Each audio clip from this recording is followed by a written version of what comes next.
മക്കളെ, എല്ലാവർക്കും ഹിന്ദിയുടെ ഒരു പുതിയ വീഡിയോയിലേക്ക് സ്വാഗതം. നമ്മൾ സ്കൂളുകളൊക്കെ തുറന്നു, ഹിന്ദി ചാപ്റ്ററുകളൊക്കെ ആരംഭിച്ചു തുടങ്ങി. അപ്പോൾ നമ്മൾ ചാപ്റ്ററിലൊക്കെ തുടങ്ങിയപ്പോൾ നിങ്ങൾ ഹിന്ദി അക്ഷരങ്ങളൊക്കെ പഠിച്ചിട്ടുണ്ട്.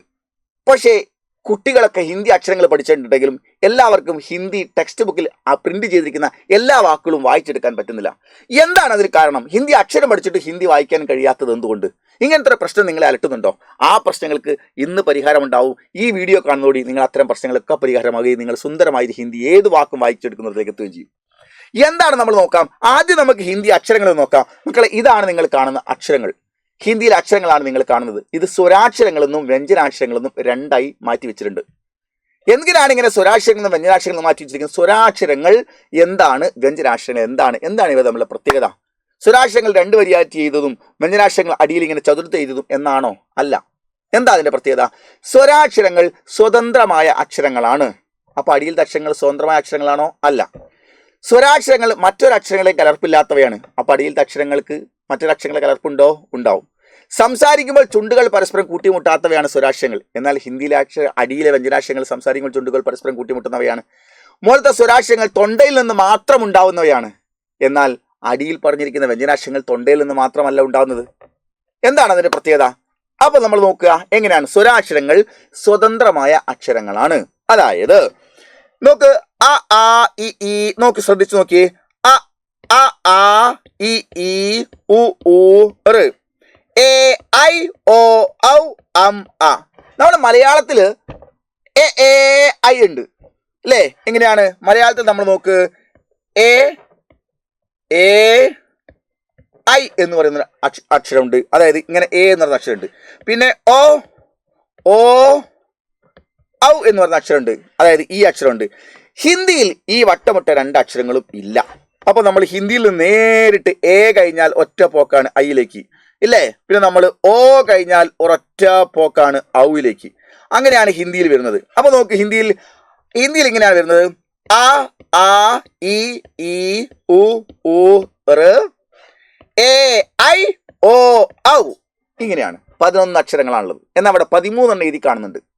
ഈ രണ്ടെണ്ണം എണ്ണുന്നില്ല. 11 സ്വരാക്ഷരങ്ങളെ പറയുന്നുള്ളൂ. ഇവിടം വരെയാണ് 11 സ്വരാക്ഷരങ്ങൾ. ഇതെന്താണ്? അനുസ്വാരം വിസർഗം എന്നാണ് പറയുന്നത്. അനുസ്വാരം വിസർഗം, അതായത് ആദ്യത്തെ ആയുടെ മുകളിൽ ഒരു കുത്തിട്ടാൽ അനുസ്വാരമായി. ഓക്കെ. പിന്നെ നമ്മൾ ഇവിടെ ഇങ്ങനെ കുത്തിട്ടാൽ വിസർഗമായി. സംസ്കൃതത്തിലെ ചില വാക്കുകൾ ഉപയോഗിക്കാൻ വേണ്ടി ഇങ്ങനെ ഉണ്ട്. ഓക്കെ. ഏതൊരു അക്ഷരത്തിന്റെ മുകളിൽ കുത്തിട്ടാൽ അത് ആ അക്ഷരത്തിന്റെ അനുസ്വാരവുമായി. അപ്പൊ അങ്ങനെ വരക്കാൻ വേണ്ടി നമ്മൾ ഉപയോഗിക്കുന്നു. അപ്പൊ സ്വരാക്ഷരങ്ങൾ സ്വതന്ത്ര അക്ഷരങ്ങളാണ് അല്ലെ? സ്വതന്ത്രാക്ഷരങ്ങൾ എന്ന് പറയാൻ കാരണം എന്താ? നോക്കൂ, അതായത് ആ എന്ന് പറയുമ്പോൾ അതിൽ മറ്റൊരക്ഷരവുമില്ല. എന്നാൽ നിങ്ങൾ ക എന്ന് പറയുമ്പോൾ അതിൽ ആരുണ്ട്? ആ ഉണ്ട്. നിങ്ങൾ ത എന്ന് പറയുമ്പോൾ ആരുണ്ട്? ആ ഉണ്ട്. ഇനി നമ്മൾ താഴെ വള്ളിയിട്ട് തീ എന്നാക്കുമ്പോൾ ആരുണ്ട്? ഈ ഉണ്ട്. ഓക്കെ. എന്നാൽ മുകളിലത്തെ ഏത് അക്ഷരം പറഞ്ഞാലും ആ എന്ന് പറഞ്ഞാൽ അടിയിലത്തെ ക ഇല്ല. എന്നാൽ ക എന്ന് പറഞ്ഞാൽ മുകളിലത്തെ എന്തുണ്ട്? ആ ഉണ്ട്.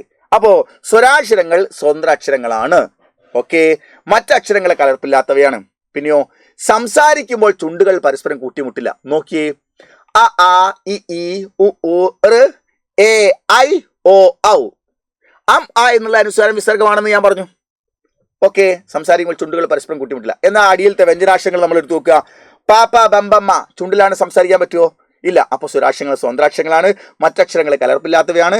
സംസാരിക്കുമ്പോൾ ചുണ്ടുകൾ പരസ്പരം കൂട്ടിമുട്ടാത്തവയാണ്. പിന്നെയാണ് പ്രത്യേകത, തൊണ്ടയിൽ നിന്ന് മാത്രമാണ് ഇത് ഉണ്ടാവുക. അപ്പൊ നിങ്ങൾ ചോദിക്കുക, അല്ല സാർ, എല്ലാ അക്ഷരങ്ങളും തൊണ്ടയിൽ നിന്നല്ലേ ഉണ്ടാവുന്നത്? അല്ല. നോക്ക്, സ്വരാക്ഷരങ്ങൾ തൊണ്ടയിൽ നിന്നാണ് ഉത്ഭവിക്കുന്നത്. നോക്ക്, അതായത് ഞാൻ ഈ അക്ഷരങ്ങളെ മൂക്ക് പിടിച്ചിട്ട് മൂക്ക് പിടിക്കാണ്ടും പറയാം. എന്തെങ്കിലും മാറ്റം ഉണ്ടോ നോക്കിയോ? നോക്കേ, അ ആ ഇ ഈ ഉ ഊ ഋ എ ഐ ഓ ഔ. ഓക്കെ. ഇനി ഞാൻ മൂക്ക് പിടിച്ച് പറയാൻ പോവുക. അ ആ ഇ ഈ ഉ ഊ ഋ എ ഐ ഓ ഔ. അം ആ എന്നുള്ളത് ചേർക്കണ്ട, ഔ വരെ. എന്തെങ്കിലും മാറ്റമുണ്ടോ? ഇല്ല. അങ്ങനെ വരുമ്പോൾ ഇത് തൊണ്ടയിൽ നിന്ന് മാത്രമാണ് ഉത്ഭവിക്കുന്നത്.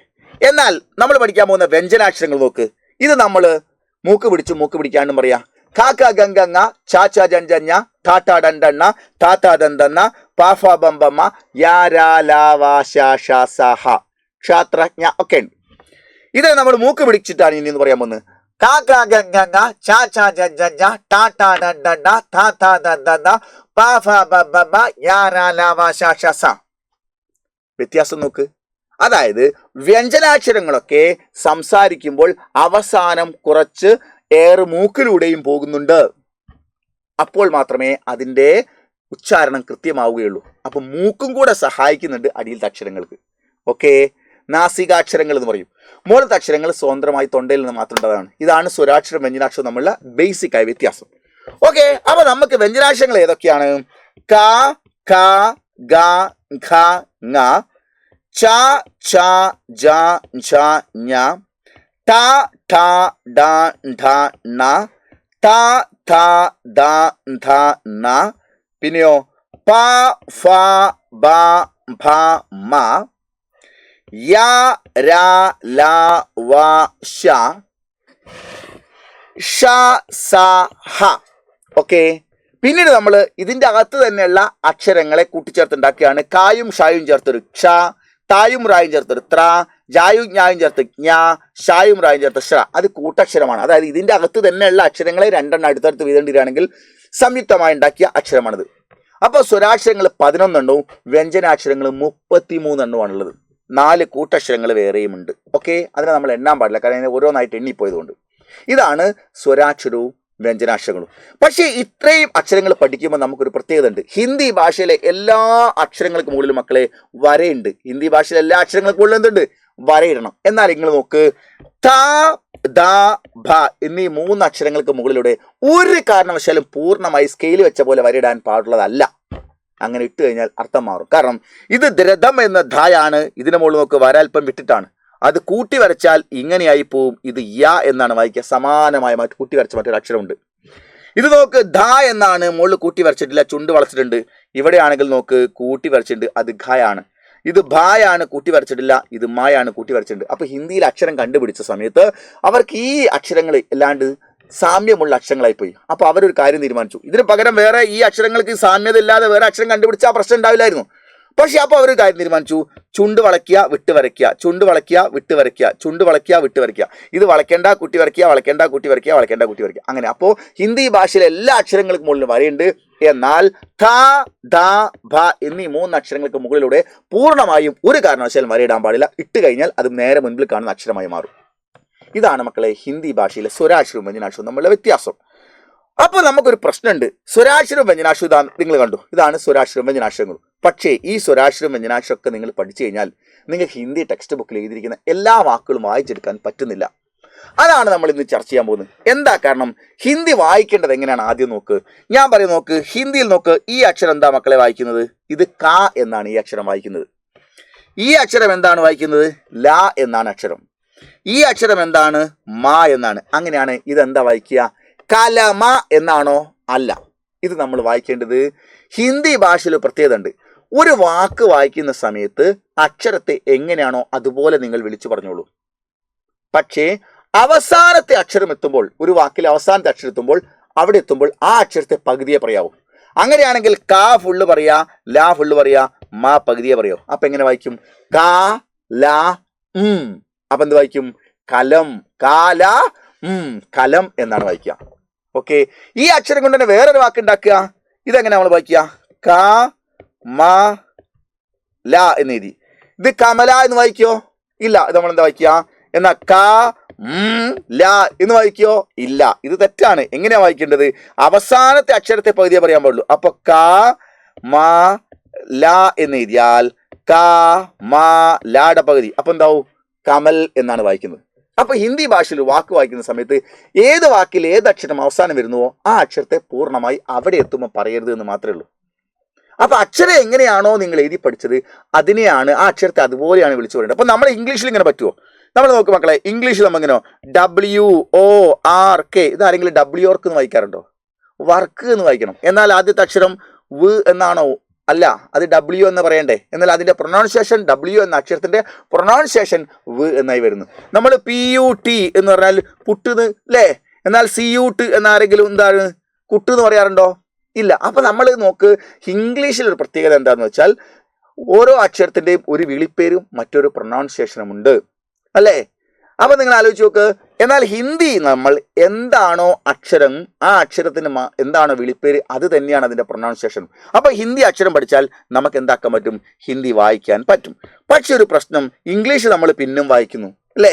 പക്ഷേ ഹിന്ദി വായിച്ചെടുക്കാൻ പറ്റുന്നില്ല. എന്താ കാരണം? ഹിന്ദിയിൽ ഒരാൾ ഇങ്ങനെയുള്ള കാ ലാ മാ എന്ന് എഴുതിയാൽ കാ ലാ കലം എന്ന് വായിക്കാൻ പഠിച്ചു. പക്ഷേ അതേ കുട്ടി അക്ഷരവും കാണാതെ പഠിച്ചു, ഏത് അക്ഷരവും അവൻ കാണാതെ പഠിച്ചു. പക്ഷേ അവനെ സംബന്ധിച്ചോളം ഇങ്ങനെ എഴുതി കൊടുത്തു, ഇത് വായിക്കാൻ പറഞ്ഞാൽ അവൻ പറയും കാ കാ യാ എന്നാണ്, പിന്നെ 2 കോലും ഒരു വള്ളിയുണ്ട്, അതെന്താ എനിക്കൊരു പിടുത്തം കിട്ടുന്നില്ല. ഇവിടെയാണ് അവന്റെ പ്രശ്നം. അതായത് വള്ളിയും പുള്ളിയും ഇല്ലാത്ത വെറും അക്ഷരങ്ങൾ പെറുക്കി വെച്ച വാക്കുകൾ അവൻ വായിക്കും. അതാണ് സാറ് ക്ലാസ്സിൽ വന്നിട്ട് ചോദിക്കുന്നത്, എടാ നീ അക്ഷരം പഠിച്ചോ? ഓ സാർ. വായിക്കോ? കുറച്ചൊക്കെ. കാരണം എന്താ പറയുക, വള്ളിയും പുള്ളിയും ഇല്ലാത്ത വാക്ക് ഇവൻ വായിക്കും, വള്ളിയും പുള്ളിയും ദീർഘം ചതുരം വരുന്ന വാക്ക് ഇവന് വായിക്കാൻ കിട്ടില്ല. അതാണ് നിങ്ങളുടെ പ്രശ്നം. അതിന് ഈ അക്ഷരം പഠിച്ചാൽ പോരാ. ഇവിടെ നമ്മൾ മറ്റൊരു കാര്യം മനസ്സിലാക്കാനുണ്ട്. നിങ്ങൾ മുകളിൽ പറഞ്ഞ സ്വരാക്ഷരവും അടിയിൽ പറഞ്ഞ വ്യഞ്ജനാക്ഷരവും കൂട്ടിക്കലർത്തിയിട്ട് വേറൊരു അക്ഷരം ഉണ്ടാക്കുന്നുണ്ട്. അതാണ് നിങ്ങൾ ഇപ്പൊ സ്ക്രീനിൽ കാണുന്നത്. നോക്കൂ മക്കളെ, ഇവിടെ കംപ്ലീറ്റ് ഞാനിവിടെ കൊടുത്തിരിക്കുന്നത് കാ കാ കാ കാ എന്നാണ്, ഇവിടെയും കൊടുത്തിരിക്കുന്നത് കാ കാ കാ എന്നാണ്. പക്ഷെ ഓരോ കാ എന്ന് പറയുന്ന അടിയിലെ വ്യഞ്ജനാക്ഷരത്തിന്റെ കൂടെയും ഓരോ സ്വരാക്ഷരങ്ങൾ മുകളിലുള്ള 13 ചേർക്കുക. അപ്പൊ നോക്ക്, കാ എന്ന് പറയുന്ന അക്ഷരത്തിന്റെ കൂടെ ശരിക്കും ഇത് ക എന്ന് പറയുന്ന ആ ചേർത്താണ് നമ്മൾ കാ ഉണ്ടായത്. ക എന്ന് പറയുന്ന ക ആ സമം ക, അങ്ങനെയാണ്. ഇവിടെ നമ്മൾ ക എന്ന് പറഞ്ഞു, ക എന്ന് നമ്മൾ പറയാം, ക ആ ചേർന്നപ്പോഴാണ് കാ ഉണ്ടായത്. കാന്റെ കൂടെ ഈ ചേർന്നപ്പോൾ കീ ഉണ്ടായി, കാന്റെ കൂടെ ഈ ചേർന്നപ്പോൾ കീ ഉണ്ടായി, കാന്റെ കൂടെ ഊ ചേർന്നപ്പോൾ കൂ ഉണ്ടായി, കാന്റെ കൂടെ ഊ ചേർന്നപ്പോൾ കൂ ഉണ്ടായി, കാന്റെ കൂടെ ഇറ് ചേർന്നപ്പോൾ കൃ ഉണ്ടായി, കായുടെ കൂടെ എ ചേർന്നപ്പോൾ കെ ഉണ്ടായി, കായുടെ കൂടെ ഐ ചേർന്നപ്പോൾ കൈ ഉണ്ടായി, കായുടെ കൂടെ ഓ ചേർന്നപ്പോൾ കോ ഉണ്ടായി, കായുടെ കൂടെ ഔ ചേർന്നപ്പോൾ കൗ ഉണ്ടായി, കായുടെ കൂടെ അം ചേർന്നപ്പോൾ കം ഉണ്ടായി, കായുടെ കൂടെ അഹ ചേർന്നപ്പോൾ കഹ ഉണ്ടായി. എന്ന് പറഞ്ഞാൽ നോക്കൂടെ മക്കള്, അ ആ ഇ ഈ ഉ ഊ ഋ എ ഐ ഓ ഔ അം ആ എന്നതിനെ ഓരോന്നിനെയും കായുടെ കൂടെ നമ്മൾ ഏഡ് ചെയ്തു. അപ്പോൾ കിട്ടിയ രൂപമാണ് ക കാ കി കി കുക്കു കൃ കെ കൈ കോ കൗ കം ക. അപ്പൊ കായ്ക്ക് വെറും ഒരു കാ പഠിച്ച കുട്ടിക്ക് ഹിന്ദിയിൽ കായുടെ മുകളിൽ ഒരു ചുരുക്കോ വള്ളിയോ കുളത്തോ ഇട്ട ഹിന്ദി വാക്ക് വായിക്കാൻ പറ്റില്ല, അതവൻ പഠിച്ചിട്ടില്ല. അപ്പൊ നമ്മൾ എന്ത് പഠിക്കണം? ക കാ കി കി കുക്കു കൃ കെ കൈ കോ കൗ കം ക എന്ന് പഠിക്കണം. അപ്പൊ കായുടെ 13 രൂപം അവൻ പഠിക്കാത്തത് കൊണ്ട് കായുടെ ഒരൊറ്റ രൂപം പഠിച്ചാൽ അവന് ഹിന്ദി വായിച്ചെടുക്കാൻ എല്ലാ വാക്കും കഴിയില്ല. അപ്പൊ അതാണ് നിങ്ങളുടെ പ്രധാനപ്പെട്ട പ്രശ്നം മക്കളെ. അങ്ങനെയാണ് എങ്കിൽ നോക്കൂ നിങ്ങൾ, ഞാൻ ഓരോ അക്ഷരത്തെയും ആ ചേർത്ത് ഇങ്ങനെ ഉണ്ടാക്കുകയാണ്. എങ്ങനെ ഉണ്ടാവും? ആദ്യത്തെ വരി നിങ്ങളൊന്ന് വായിച്ചു നോക്ക്. ക കാ കി കീ കു കൂ കൃ കെ കൈ കോ കൗ കം ക. അപ്പൊ കായ്ക്ക് എത്ര രൂപയായി? 13 രൂപയായി. ഇനി സെക്കൻഡ് ലെറ്റർ ക ഖ ഗ ഗംഗാലെ സെക്കൻഡ് ലൈറ്റ് വരുന്ന ഖയാണ്. അപ്പൊ ഗ മുകളിൽ എങ്ങനെയാണോ ചിഹ്നം കൊടുത്തത് അത് നോക്കി താഴെ നോക്കുക. മുന്നോട്ട് വരയിട്ട് ഗ, പിന്നെ ഇടത് വശത്ത് വള്ളിയിട്ട് ഗീ, മുന്നോട്ട് വള്ളിയിട്ട് ഗീ, അടുത്തത് ഇവിടെ എങ്ങനെയാക്കി ഗു, അടുത്തത് ഇങ്ങനെയാക്കി ഗു, അടുത്തത് ഇങ്ങനെയാക്കി ഗൃ, അടുത്തത് മുകളിലൊരു വരയിട്ട് ഗേ, മുകളിൽ ഇവിടെ 2 വരട്ട്, ഇവിടെ 2 വരട്ട് ഖൈ, ഇവിടെ താഴോട്ട് വരെയും മുകളിലോട്ട് വരട്ട് അപ്പൊ ഘോ, ഇവിടെ താഴോട്ട് വരെയും മുകളിലോട്ട് 2 വരട്ട് അപ്പൊ നമ്മൾ ഇവിടെ കൗ ആണെങ്കിൽ ഇവിടെ ഘൗ ആണ്, ഇവിടെ ഇവിടെ ഒരു കുത്തിട്ട് കം ആണെങ്കിൽ ഇവിടെ ഘം ആണ്, ഇവിടെ കാ ആണെങ്കിൽ ഖ ആണ്. ഓക്കെ, അങ്ങനെയാണെങ്കിൽ അടുത്ത വരി എന്താവും? ഗ ഗ ഗി ഗീ ഗു ഗു ഗൃ ഗേ ഗൈ ഗോ ഗൗ ഗം ഗ.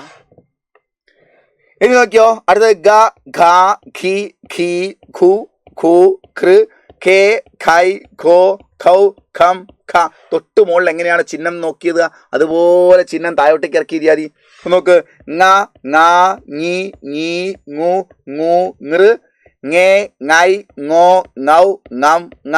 ഇങ്ങനെയാണ്, ഇങ്ങനെ പഠിക്കുക. അപ്പൊ ക വർഗം കഴിഞ്ഞു. അടുത്ത ഏതാണ്? ച വർഗം. ച ച ചി ചി ചു ചു ചെറു ചേ ചൈ ചോ ചൗ ചം ഛ. ച വർഗം മൊത്തം കഴിഞ്ഞു. ച ഛ ജ ഝ ഞ. അടുത്തത് നോക്കിയോ, ട ട ടി ടി ടു ടു ട്ര ടേ ടൈ ടോ ടൗ ടം ട. ട വർഗം ട ട രണ്ടെണ്ണ കഴിഞ്ഞു. അടുത്തത് ത വർഗം ത ത തി തി തു തു തൃ തേ തൈ തോ തൗ തം ത. ത ത ദന്തെണ്ണ കഴിഞ്ഞു. പിന്നെ അടുത്ത് നോക്കിയോ, പ പ പി പി പു പു പൃ പേ പൈ പോ പൗ പം പ. അങ്ങനെ പ ഫ ബം ബം വരെ കഴിഞ്ഞു. പിന്നെ നോക്ക്, യ യ ഇ ഈ യു യു യൃ യേ യ യോ യൗ യം യ. യ ര ല വ ശ കഴിഞ്ഞു. പിന്നെ നമുക്ക് വരുന്നത് ഷായാണ്. ഷ ഷ ഷി ഷി ഷു ഷു ശ്രീ ഷേ ഷൈ ഷോ ഷൗ ഷം ഷ. ഷ സ ഹ കഴിഞ്ഞു. പിന്നെ ക്ഷയാണ്, കൂട്ടക്ഷരങ്ങളിൽ കടന്നു. ഛ ഛ ചി ചി ചു ചു ശ്രീ ഛേ ചൈ ചോ ചൗ ഷം ഛ. അവസാനം നമ്മൾ ക്ഷാത്രാജ്ഞാശ്ര വരികയാണെങ്കിൽ ശ്ര ശ്രാ ശ്രീ ശ്രീ ശ്രു ശ്രു ശ്ര ശ്രേ ശ്രൈ ശ്രോ ശ്രൗ ശ്രം ശ്ര ശ്രമിക് ശ്രാവൺ ശ്രുതി ശ്രീരാം അങ്ങനെ ഒരുപാട് വാക്കുകൾ ശ്രാലുണ്ട്. ഇങ്ങനെയാണ് മക്കളെ അക്ഷരങ്ങൾ. അപ്പൊ നിങ്ങൾ ആലോചിച്ച് നോക്ക്, നിങ്ങൾ പഠിച്ചത് 11 സ്വരാക്ഷരവും 33 വ്യഞ്ജനാക്ഷരമാണെങ്കിൽ വള്ളിയും പുള്ളിയും ഇല്ലാത്ത കുറഞ്ഞ ഏതാനും വാക്കുകളെ വായിക്കാൻ പറ്റൂ. ബാക്കിയുള്ളതെല്ലാം വള്ളിയും പുള്ളിയും ദീർഘങ്ങളുമുള്ള വാക്കുകളാണ്. ആ വാക്കുകൾ വായിക്കണമെങ്കിൽ നിങ്ങൾ ഓരോ 33 ഓരോ അക്ഷരത്തിനെയും 13 എണ്ണാക്കി മാറ്റണം. അതിൻ്റെ രൂപമാണ് സാർപ്പ് ബോർഡ് കാണിച്ചത്. അങ്ങനെയാണ് എങ്കിൽ മക്കളെ നിങ്ങൾ നോക്ക്, എത്ര അക്ഷരങ്ങൾ ഉണ്ടാവും ഇത് മൊത്തം ഇത് പഠിക്കാൻ? എത്ര അക്ഷരങ്ങൾ ഉണ്ടാവും? അതായത് നിങ്ങൾ ഓരോ അക്ഷരങ്ങളെയും 33 11 സ്വരാക്ഷരങ്ങളുണ്ട് അല്ലേ? എത്രയുണ്ട്? 11 സ്വരാക്ഷരങ്ങളുണ്ട്, 33 വ്യഞ്ജനാക്ഷരങ്ങളുണ്ട്, 4 അല്ലേ 33 വ്യഞ്ജനാക്ഷരങ്ങളുണ്ട്. അപ്പൊ നമ്മൾ ഇങ്ങനെ വരും മക്കളെ. 11 ശ്രദ്ധിച്ചു നോക്കൂ, 11 സ്വരാക്ഷരങ്ങൾ പ്ലസ് അനുസ്വാരം വിസർഗം 2 എണ്ണം, അപ്പോൾ 13. വ്യഞ്ജനാക്ഷരങ്ങൾ 33 പ്ലസ് 4 കൂട്ടക്ഷരം സമം 37. അപ്പോൾ 33 4 37 അക്ഷരങ്ങൾ. 37 അക്ഷരങ്ങളെ ഇൻറ്റു ഓരോന്നിനെ മുകളിൽ പറഞ്ഞ 13 ആക്കണം. അങ്ങനെയാണെങ്കിൽ സമം 481 അക്ഷരങ്ങൾ ഉണ്ടാവും. ഈ 481 അക്ഷരങ്ങളാണ് സാർ ഇപ്പോൾ ഇവിടെ നിങ്ങൾ കാണിച്ചു തന്നത്. ഓക്കെ, ഇതാണ് ഈ 481 അക്ഷരങ്ങൾ. ഓക്കെ, ഈ 481 അക്ഷരങ്ങൾ നോക്ക്. ഇവിടെ കാവർഗം ചാവർഗം ടാവർഗം താവർഗം പാവർഗം യാരാവാശാശ, പിന്നെ നമുക്ക് ക്ഷാത്രാജ്ഞാശ്ര വരെ ഇത്രയും അക്ഷരങ്ങൾ മൊത്തം പഠിച്ചു കഴിഞ്ഞാൽ നിങ്ങൾക്ക് 481 അക്ഷരം പഠിച്ചു. ഈ 481 അക്ഷരം ഒരു തവണ നിങ്ങളൊന്ന് എഴുതി പഠിച്ചാൽ നിങ്ങൾക്ക് ഇല്ലാത്ത ഏത് ഹിന്ദി വാക്കും വായിച്ചെടുക്കാൻ പറ്റും. അത് വായിച്ചെടുക്കാനും എഴുതിയെടുക്കാനും എത്ര സമയം വേണം? അതായത് നിങ്ങൾ നോക്ക്, 37 വരിയാണുള്ളത്. 37 വരി. ഒരു വരിയിൽ ഇങ്ങനെ നമ്മളിങ്ങനെ തൊട്ട് മുൻപോട്ടേക്ക് ഇങ്ങനെ പോയിട്ട് 13 അക്ഷരങ്ങൾ എഴുതാൻ പറ്റും. ഓക്കെ, താഴോട്ടേക്ക് ഇങ്ങനെ നമ്മൾ വന്നിട്ട് 37 വരി എഴുതുക. ഒരു പേജിന്റെ ഭാഗത്ത് 20 വരി കൊള്ളും, 20 അക്ഷരങ്ങൾ. അതിന് ഓരോന്നിനെയും 13 വെച്ചിട്ട് അങ്ങോട്ടാക്കുക. നെക്സ്റ്റ് പേജിൽ ഒരു 17 വരി, അതിനെ ഓരോന്നിനെയും 13 എണ്ണം വെച്ചാക്കുക. അങ്ങനെ ആക്കുമ്പോൾ നിങ്ങൾക്ക് മൊത്തം 481 അക്ഷരം കിട്ടും. ഇത്രയും എഴുതാൻ വേണ്ടി ഒരൊറ്റ A4 ഷീറ്റ് പേപ്പർ മതി. ഒരൊറ്റ A4 ഷീറ്റ് പേപ്പർ ഉണ്ടെങ്കിൽ ഒരു 15 മിനിറ്റ്, പരമാവധി 20 മിനിറ്റ് മതി ഒരു പേപ്പറിന്റെ 2 പുറം എഴുതാൻ. ആദ്യം നിങ്ങൾ കാക്കി കീക്കോ കൂക്രി കൈ കോക്കം ക എന്ന് എഴുതുക, അത് ചൊല്ലി പഠിക്കുക. അതുപോലെ അടുത്ത അക്ഷരങ്ങൾ ചിഹ്നം നോക്കി തൊട്ട് മുകളിൽ കൊടുത്ത ചിഹ്നം എങ്ങനെയാണ് അതുപോലെ നോക്കിയിട്ട് താഴെ വരെ എഴുതുക. ഒരു A4 ഷീറ്റ് പേപ്പർ എടുക്കുക. 20 മിനിറ്റ് സമയം പരമാവധിനും വേണ്ടി മാറ്റി വെക്കുകയും ചെയ്ത് ഒരു തവണ കംപ്ലീറ്റ് അക്ഷരങ്ങൾ നിങ്ങൾ എഴുതുകയും ചെയ്ത് കഴിഞ്ഞാൽ നിങ്ങൾക്ക് ഈ വീഡിയോ കണ്ട ഉടനെ തന്നെ 20 മിനിറ്റ് കൂടി ചിലവഴിച്ച് കഴിഞ്ഞാൽ ഹിന്ദി ടെക്സ്റ്റ് ബുക്കിലെ ഏത് പ്രിന്റ് ചെയ്ത വാക്കുകളും നിങ്ങൾക്ക് സുന്ദരമായി വായിച്ചെടുക്കാൻ പറ്റും. ക്ലാസ്സിൽ ഹീറോ ആയി മാറാൻ പറ്റും. യാതൊരു സംശയം വേണ്ട, ഇത് ബാബു സാർ നൽകുന്ന ഉറപ്പാണ്. അപ്പോൾ നിങ്ങൾ എൻ്റെ പൊന്നുമക്കളെ എല്ലാവരും ഇപ്പൊ തന്നെ ഈ വീഡിയോ കണ്ട ഉടനെ തന്നെ ഒരു A4 ഷീറ്റ് പേപ്പർ എടുക്കുക. സാർ ഇതിൽ കാണിച്ചിരിക്കുന്ന സ്ലൈഡുകൾ നോക്കിയിട്ട് അതുപോലെ നിങ്ങൾ കാക്കി കൂക്രി കൈ കോക്കം ക എന്നൊരു വരി നോക്കി എഴുതുക. ബാക്കി അടുത്ത് വരുന്ന അക്ഷരം ഏതാണോ അതിൻ്റെ ചിഹ്നം കൊടുക്കുന്നത് എഴുതുക. തുടർച്ചയായിട്ട് വേഗം എഴുതുക. 20 മിനിറ്റ് കൊണ്ട് പഠിക്കുക. പിന്നെ ടെക്സ്റ്റ് ബുക്ക് എടുക്കുക. ഏത് വാക്കും നിങ്ങൾക്ക് വായിക്കാൻ പുഷ്പം പോലെ കഴിഞ്ഞിരിക്കും. ഓക്കെ, മറ്റൊരു വീഡിയോയിൽ മറ്റു കാര്യങ്ങളുമായിട്ട് സാർ ഇനിയുടെ അടുത്ത ഗ്രാമർ ക്ലാസ്സുമായിട്ട് വരാം. നമുക്ക് ചാപ്റ്ററിലേക്ക് പോകേണ്ടതുണ്ട്. ഒക്കെ നമ്മൾ ഗംഭീരമായിട്ട് പഠിക്കേണ്ടത്. ശൈലത്തെ ഫോളോ ചെയ്യുക. നമുക്കെല്ലാം ഗംഭീരമായിട്ട് പഠിക്കാം. അടിച്ചു പൊളിച്ച് ഫുൾ മാർക്ക് വാങ്ങാം. Okay, yes.